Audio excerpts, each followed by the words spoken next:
Alrighty, hello there. Today I am meeting with Mr. Ramos from St. Peters, Missouri, and we're going to be discussing the language struggle that some Hispanics face when you come to the U.S. Nice to meet you, Mr. Ramos. Very nice to meet you.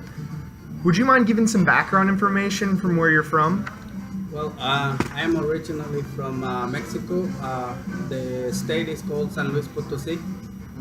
It's right in the middle. It's surrounded by 9 different states. I was born back in 1980, small community. I'm one of 4, and currently I'm living here in the United States in St. Peters. Awesome. What brought you to St. Peters? First, when I first arrived, it was in November of 1998. It was Thanksgiving, actually. So it's been a long time now. The reason I came to Missouri was I had a relative of mine. It's a cousin. He came here first, but my plan was to go and stay in Dallas, in Texas. Okay. So then I decided to move to Missouri, and the reason I came is because just I was looking for a better opportunity. Okay. Like work-wise. Awesome. What has been your experience regarding language here? Has there been any particular issues for you or your wife? It has been a struggle in the beginning. When I first arrived, it was definitely really hard because there is a barrier language, like a lot of stuff I couldn't understand, and therefore I wasn't able to communicate with anyone really.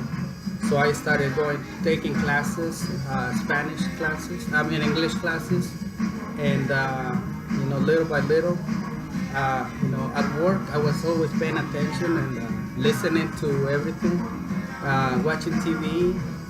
Back then it was a challenge, but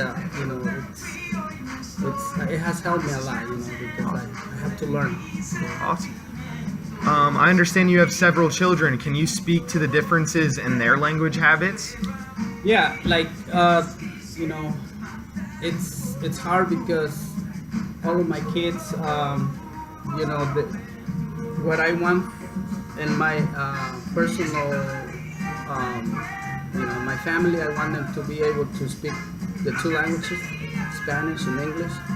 So I think for them it's harder because my wife and I, we speak Spanish in the house.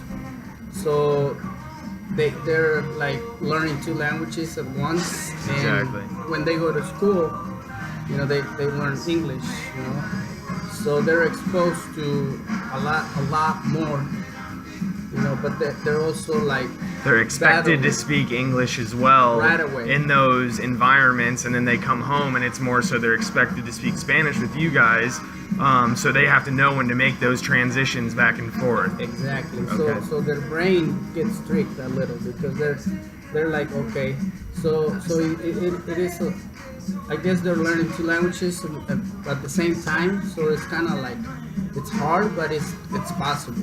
Okay. Yeah.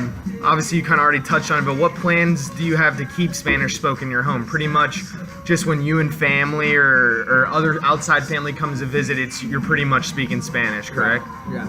So I think ultimately my goal as a parent, I want my kids to be able to learn 2 languages, like be fluent, and then maybe pick up 1 more or 2 when they go to college and high school and stuff like that. And the reason why is because nowadays with technology, the world has become open. So you have all this technology nowadays that I want them to be able to have more options. Yes, language creates opportunity. Right. More language, more opportunity. For sure, I agree. That's awesome. Before we finish up, anything else you'd like to add? Well, just thank you for giving me this opportunity and be able to, contribute to whatever project you're doing. So Of course. thank you so much. Thank you very much, Thank Mr. you. Ramos. That's perfect. Thank you.